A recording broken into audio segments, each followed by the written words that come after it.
Welcome to kitchen diaries. ಇವತ್ತು ನಮ್ಮ kitchen ಡೈರಿಲಿ ಒಂದು ಪುಡಿನ ಹೇಳ್ಕೊಡ್ತಾ ಇದ್ದೀನಿ. ಅದು 3 in 1. ಇದನ್ನು ಇಡ್ಲಿ, ದೋಸೆ ಮತ್ತು ಅನ್ನಕ್ಕೆ ತುಂಬ ಚೆನ್ನಾಗಿರುತ್ತೆ. ಬಿಸಿ ಅನ್ನಕ್ಕೆ ಈ ಪೌಡರ್ನ ಹಾಕ್ಕೊಂಡು ತುಪ್ಪ ಹಾಕ್ಕೊಂಡು ತಿಂದರೆ ಸೂಪರಾಗಿರುತ್ತೆ. ಹಾಗೆ ಇಡ್ಲಿ ದೋಸೆ ಜೊತೆಗೂ ತುಂಬ ಚೆನ್ನಾಗಿರುತ್ತೆ. ಇದನ್ನು ಹೇಗೆ ಮಾಡೋದು ಅಂತ ಇವತ್ತಿನ ವಿಡಿಯೋದಲ್ಲಿ ತೋರಿಸ್ಕೊಡ್ತಾ ಇದ್ದೀನಿ. ಇದನ್ನು ಮಾಡಿ ಒಂದು ಏರ್ ಟೈಟ್ ಕಂಟೈನರಲ್ಲಿ ಇಟ್ಕೊಂಡ್ರೆ 1 ತಿಂಗಳವರೆಗೂ ಇದು ಹಾಗೇ ತುಂಬಾ ಟೇಸ್ಟಾಗಿ ಮತ್ತು ಫ್ಲೇವರ್ ಆಗಿರುತ್ತೆ. ಈಗ ಇದನ್ನು ಹೇಗೆ ಮಾಡೋದಂತ ನೋಡೋಣ. ಮೊದಲಿಗೆ ನಾನು ಇಲ್ಲಿ ಒಂದು ದೊಡ್ಡ ತಟ್ಟೆಯಲ್ಲಿ ನೋಡಿ, ಇಲ್ಲಿ ನಾನು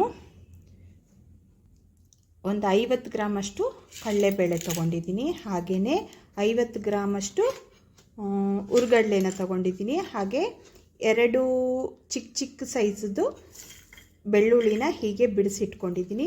ಹಾಗೆ ಇಲ್ಲಿ ಒಂದು 150 ಗ್ರಾಮಷ್ಟು ನಾನು ನೆಲಗಡಲೆ ತೊಗೊಂಡಿದ್ದೀನಿ, ಶೇಂಗಾ ಬೀಜ ತೊಗೊಂಡಿದ್ದೀನಿ. ಹಾಗೆಯೇ 50 ಗ್ರಾಮಷ್ಟು ಉದ್ದಿನಬೇಳೆ ತೊಗೊಂಡಿದ್ದೀನಿ.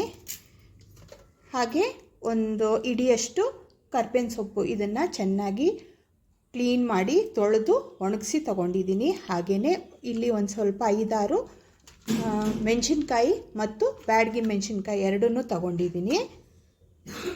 ಹಾಗೆ 1 ಸ್ಪೂನಷ್ಟು ಜೀರಿಗೆ ತೊಗೊಂಡಿದ್ದೀನಿ. ಇಷ್ಟನ್ನು ನಾವು ಸ್ಟವ್ ಮೇಲೆ ಸ್ವಲ್ಪ ಒಂದು 2ರಿಂದ 3 ನಿಮಿಷ ಲೋ ಫ್ಲೇಮಲ್ಲಿ ಇಟ್ಕೊಂಡು ಹುರ್ಕೊಂಡು ತೊಗೊಂಬರೋಣ. ನೋಡಿ, ಈಗ ಸ್ಟವ್ ಮೇಲೆ ಒಂದು ಬಾಣಲಿ ಇಟ್ಕೊಂಡಿದ್ದೀನಿ. ಮೊದಲಿಗೆ ನಾನು ಇಲ್ಲಿ ಕಡಲೆಬೇಳೆ ತೊಗೊಂಡಿದ್ನಲ್ಲ, ಅದನ್ನು ಹುರ್ಕೊಳ್ಳೋಣ. ಇದು ಗಮ್ ಅಂತ ಸ್ಮೆಲ್ ಬರೋವರೆಗೂ ಇದನ್ನು ಹುರ್ಕೋಬೇಕಾಗತ್ತೆ.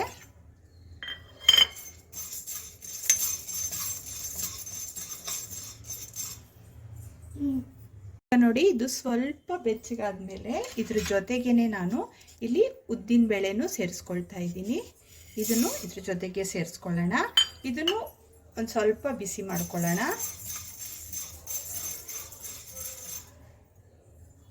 ಈಗ ನೋಡಿ, ಒಂದು 2 ನಿಮಿಷ ಆಗಿದೆ ನಾನು ಇಲ್ಲಿ ಹಾಕ್ಕೊಂಡು. ಈಗ ಇದ್ರ ಜೊತೆಗೇನೆ ನಾನು ಹುರ್ಗಡ್ಲೆ ತೆಗೆದಿಟ್ಕೊಂಡಿದ್ನಲ್ಲ, ಅದನ್ನು ಇದ್ರ ಜೊತೆಗೆ ಸೇರಿಸ್ಕೊಳ್ತೀನಿ. ಇದು 3 ಒಟ್ಟಿಗೆ ಬಿಸಿ ಮಾಡ್ಕೊಳ್ಳೋಣ. ಗಮ್ ಅಂತ ಸ್ಮೆಲ್ ಬರುತ್ತೆ. ಆ ಟೈಮಲ್ಲಿ ಇದನ್ನು ಸ್ಟವ್ ಮೇಲಿಂದ ಇಳಿಸೋಣ.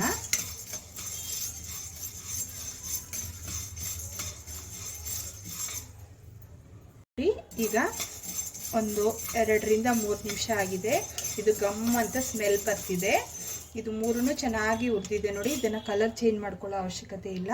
ಇದ್ರ ಜೊತೆಗೆ ಈಗ ನಾನು ಜೀರಿಗೆ ತೆಗೆದಿಟ್ಕೊಂಡಿದ್ನಲ್ಲ, ಅದನ್ನು ಸುಮ್ಮನೆ ಇದ್ರ ಜೊತೆಗೆ ಸೇರಿಸ್ಕೊಂಡು ಬಿಸಿ ಮಾಡ್ಕೊಳ್ಳೋಣ.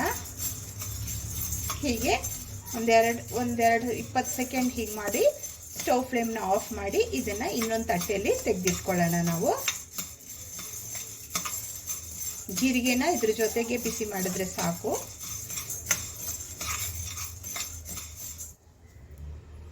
ಈಗ ನೋಡಿ, ಇದನ್ನು ನಾನು ಒಂದು ಪ್ಲೇಟ್ಗೆ ತೆಗೆದಿಟ್ಕೊಳ್ತಾ ಇದ್ದೀನಿ.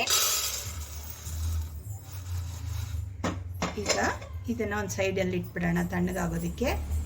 ಈಗ ನೋಡಿ, ಮತ್ತೆ ಇಲ್ಲಿ ನಾನು ಶೇಂಗಾ ಬೀಜ ತೊಗೊಂಡಿದ್ನಲ್ಲ, ಅದನ್ನು ಚೆನ್ನಾಗಿ ಹುರ್ಕೋಬೇಕು. ಇದನ್ನು ಮೊದಲೇ ಹುರಿದಿದ್ರೆ ಲೈಟಾಗಿ ಬಿಸಿ ಮಾಡಿಕೊಂಡ್ರೆ ಸಾಕು. ಹಸಿ ಶೇಂಗಾ ಬೀಜ ಆದರೆ ಚೆನ್ನಾಗಿ ಗರಿ ಆಗೋವರೆಗೂ ಲೋ ಫ್ಲೇಮಲ್ಲಿ ಹುರ್ಕೋಬೇಕು. ನೀವು ಉರಿವಾಗ ಸ್ಟವ್ ಫ್ಲೇಮ್ನ ಲೋವಲ್ಲಿ ಇಟ್ಟಿರಬೇಕು. ಹೈ ಫ್ಲೇಮಲ್ಲಿ ಹುರ್ಕೋಬಾರ್ದು, ಅವಾಗ ಚೆನ್ನಾಗಾಗಲ್ಲ. ಲೋ ಫ್ಲೇಮಲ್ಲಿ ನಿಧಾನವಾಗಿ ಕೈ ಆಡಿಸ್ತಾನೆ ಉರಿಬೇಕಾಗತ್ತೆ.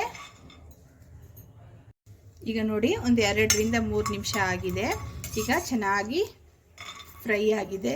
ಸೌಂಡ್ ಕೇಳಿಸ್ತಾ ಇದೆ ನೋಡಿ, ಪಟ್ ಅಂತ ಸೌಂಡ್ ಕೇಳಿಸ್ತಾ ಇದೆ. ಚೆನ್ನಾಗಿ ಗರಿಯಾಗಿ ಫ್ರೈ ಆಗಿದೆ. ಈಗ ಇದನ್ನು ಇನ್ನೊಂದು ಪಾತ್ರೆಯಲ್ಲಿ ತೆಗೆದಿಟ್ಕೊಳ್ಳೋಣ. ಈಗ ನೋಡಿ, ಇದನ್ನು ಒಂದು ಬಟ್ಲಿಗೆ ತೆಗೆದಿಟ್ಕೊಳ್ತಾ ಇದ್ದೀನಿ. ಇದನ್ನು ಸಪ್ರೇಟಾಗಿ ತೆಗೆದಿಟ್ಕೊಳ್ಳಿ, ಏನಕ್ಕೆ ಅಂತ ಆಮೇಲೆ ಹೇಳ್ತೀನಿ ನಾನು. ಇದೇ ಬಾಣಲಿಗೆ ನಾವು ತೆಗೆದಿಟ್ಕೊಂಡಿದ್ವಲ್ಲ ಕರ್ಬೇವಿನ ಸೊಪ್ಪು, ಅದನ್ನು ಹಾಕೊಳ್ಳೋಣ. ಕರ್ಬೇವಿನ ಸೊಪ್ಪು ಗರಿ ಆಗೋವರೆಗೂ ಹುರ್ಕೋಬೇಕಾಗತ್ತೆ.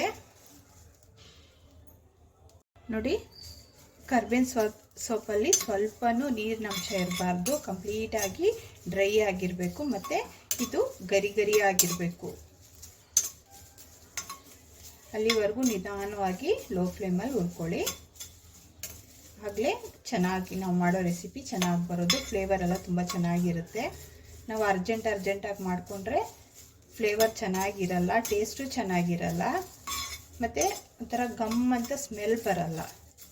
ಹಾಗಾಗಿ ಮಾಡೋ ಕೆಲಸ ನಿಧಾನವಾಗಿ ನೀಟಾಗಿ ಮಾಡ್ಕೊಳ್ಳೋಣ. ಈಗ ಇದನ್ನು ತೆಗೆದು ನಾವು ಬೇರೆ ಪದಾರ್ಥಗಳೆಲ್ಲ ಹುರಿದಿಟ್ಕೊಂಡಿದ್ದೀವಲ್ಲ ಅದ್ರ ಜೊತೆಗೆ ಕರಿಬೇವು ಸೊಪ್ಪನ್ನು ತೆಗೆದು ಹಾಕೊಳ್ಳೋಣ.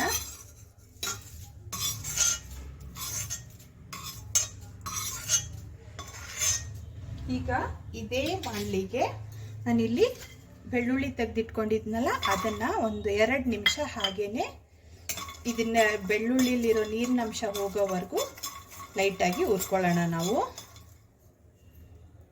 ಬೆಳ್ಳುಳ್ಳಿನೂ ಒಂದು 2ರಿಂದ 3 ನಿಮಿಷ ನಿಧಾನವಾಗಿ ಹುರ್ಕೊಂಡಿದ್ದೀವಿ. ಕೊನೆಯಲ್ಲಿ ಇದ್ರ ಜೊತೆಗೇನೆ ನಾವು ತೆಗೆದಿಟ್ಕೊಂಡಿದ್ದೀವಲ್ಲ ಖಾರಕ್ಕೋಸ್ಕರ ಒಣಗಿದ ಮೆಣಸಿನ್ಕಾಯಿ, ಅದನ್ನು ಲೈಟಾಗಿ ಬಿಸಿ ಮಾಡಿಬಿಟ್ಟು ಸ್ಟವ್ ಫ್ಲೇಮ್ನ ಆಫ್ ಮಾಡಿಬಿಡೋಣ.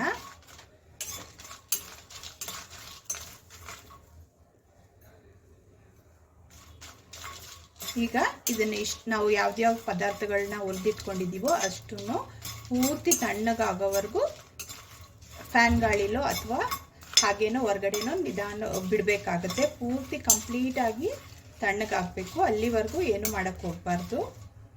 ಈಗ ಇದನ್ನು ಆ ಪ್ಲೇಟಲ್ಲಿ ತೆಗೆದಿಟ್ಕೊಳ್ಳೋಣ. ಜಸ್ಟ್ ಬಿಸಿ ಆದರೆ ಸಾಕು ಮೆಣಸಿನ್ಕಾಯಿ.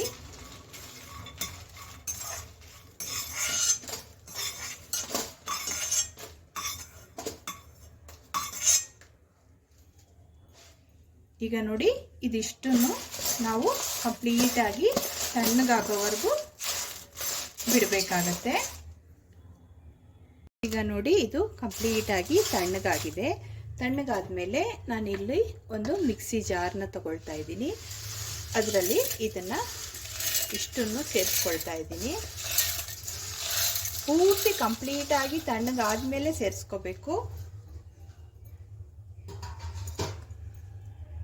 ಈಗ ಇದಕ್ಕೆ ನಾನು ಸ್ವಲ್ಪ ಇಂಗನ್ನು ಸೇರಿಸ್ಕೊಳ್ತಾ ಇದ್ದೀನಿ. ಇದು ಪೂರ್ತಿ ಆಪ್ಷನಲ್ಲು, ನಿಮಗೆ ಬೇಕಾದರೆ ಸೇರಿಸ್ಕೊಳ್ಳಿ, ಇಲ್ಲ ಅಂದರೆ ಸ್ಕಿಪ್ ಮಾಡಿಬಿಡಿ.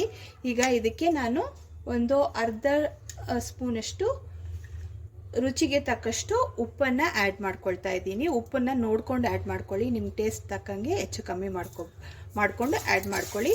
ಈಗ ಇದನ್ನಿಷ್ಟನ್ನು ಬೆರೆಸಿ ಒಂದ್ಸಲ ಮಿಕ್ಸ್ ಮಾಡಿ ಇದು ಪೌಡ್ರ್ ಮಾಡ್ಕೊಂಡು ಬರೋಣ. ಪೌಡ್ರ್ ಮಾಡಬೇಕಾದ್ರೆ ಪಲ್ಸ್ ಮೋಡಲ್ಲಿ ಬಿಟ್ಟು ಮಾಡ್ಕೋಬೇಕಾಗತ್ತೆ, ಯಾಕಂದರೆ ಬೆಳ್ಳುಳ್ಳಿ ಎಲ್ಲ ಹಾಕಿದ್ದೀವಲ್ಲ, ಹಾಗಾಗಿ ಪಲ್ಸ್ ಮೋಡಲ್ಲಿ ಮಾಡ್ಕೋಬೇಕಾಗತ್ತೆ. ಈಗ ನೋಡಿ, ನಾನು ಹಾಕಿರೋ ಇಷ್ಟು ಪದಾರ್ಥನೂ ಗ್ರೈಂಡ್ ಮಾಡ್ಕೊಂಡು ಬಂದಿದ್ದೀನಿ. ನೋಡಿ, ಈ ಥರ ಪೌಡ್ರ್ ಆಗಿದೆ. ಈಗ ಇದ್ರ ಜೊತೆಗೆ ನಾವಿಲ್ಲಿ ಶೇಂಗಾ ಬೀಜನ ಹುರಿದಿಟ್ಕೊಂಡಿದ್ವಲ್ಲ, ಈಗ ಇದನ್ನು ಸೇರಿಸ್ಕೊಂಡು ಗ್ರೈಂಡ್ ಮಾಡ್ಕೋಬೇಕಾಗತ್ತೆ. ಗ್ರೈಂಡ್ ಮಾಡ್ಕೋಬೇಕಾದ್ರೆ ಬಿಟ್ಟು ಪಲ್ಸ್ ಮೋಡಲ್ಲಿ ಮಾಡ್ಕೋಬೇಕಾಗತ್ತೆ, ಇಲ್ಲದಿದ್ರೆ ಎಣ್ಣೆ ಬಿಟ್ಕೊಳ್ಳೋ ಚಾನ್ಸಸ್ ಇರುತ್ತೆ. ಹಾಗಾಗಿ ಇದನ್ನು ಕೊನೆಯಲ್ಲಿ ಗ್ರೈಂಡ್ ಮಾಡ್ಕೋಬೇಕಾಗತ್ತೆ. ಈಗ ಗ್ರೈಂಡ್ ಮಾಡ್ಕೊಂಡು ಬರೋಣ. ನೋಡಿ, ಈಗ ಗ್ರೈಂಡ್ ಮಾಡ್ಕೊಂಡು ಬಂದಿದ್ದೀನಿ. ನೋಡಿ, ಈ ಥರ ಆಗಿದೆ ನೋಡಿ. ಈಗ ಇದನ್ನು ಒಂದು ಪ್ಲೇಟಲ್ಲಿ ಹಾಕ್ಕೊಂಡು ಪೂರ್ತಿ ತಣ್ಣಗಾಗೋವರೆಗೂ ಆರಿಸ್ಕೋಬೇಕಾಗತ್ತೆ. ನಾನು ಪ್ಲೇಟಲ್ಲಿ ಹಾಕ್ಕೊಳ್ತಾ ಇದ್ದೀನಿ. ಮಿಕ್ಸಿಲಿ ಗ್ರೈಂಡ್ ಮಾಡಿರ್ತೀವಲ್ಲ, ಅದು ಸ್ವಲ್ಪ ಬಿಸಿ ಇರುತ್ತೆ, ಹಾಗಾಗಿ ಪೂರ್ತಿ ತಣ್ಣಗಾಗೋವರೆಗೂ ವೆಯ್ಟ್ ಮಾಡಬೇಕು. ಪ್ಲೇಟ್ಗೆ ಹಾಕ್ಕೊಂಡಿದ್ದೀನಿ. ಇದು ಪೂರ್ತಿ ತಣ್ಣಗಾದ್ಮೇಲೆ ಇದನ್ನು ಒಂದು ಏರ್ ಟೈಟ್ ಕಂಟೈನರಲ್ಲಿ ತೆಗೆದಿಟ್ಕೊಂಡು ಇದನ್ನು ಇಡ್ಲಿ ಜೊತೆಗೆ, ದೋಸೆ ಜೊತೆಗೆ, ಮತ್ತು ಬಿಸಿ ಅನ್ನ ಇರುತ್ತಲ್ಲ ಅದಕ್ಕೆ ಈ ಪುಡಿನ ಹಾಕ್ಕೊಂಡು ತುಪ್ಪ ಹಾಕ್ಕೊಂಡು ತಿಂದರೆ ಸೂಪರಾಗಿರುತ್ತೆ. ಇದಕ್ಕೆ ಸಾರಿನ ಅವಶ್ಯಕತೆನೇ ಇರಲ್ಲ, ತುಂಬ ಚೆನ್ನಾಗಿರುತ್ತೆ. ಇವತ್ತಿನ ರೆಸಿಪಿ ಏನಾದರೂ ನಿಮ್ಗೆ ಇಷ್ಟವಾದರೆ ಲೈಕ್ ಮಾಡಿ, ಶೇರ್ ಮಾಡಿ ಮತ್ತು ಸಬ್ಸ್ಕ್ರೈಬ್ ಮಾಡೋದನ್ನು ಖಂಡಿತ ಮರಿಬೇಡಿ.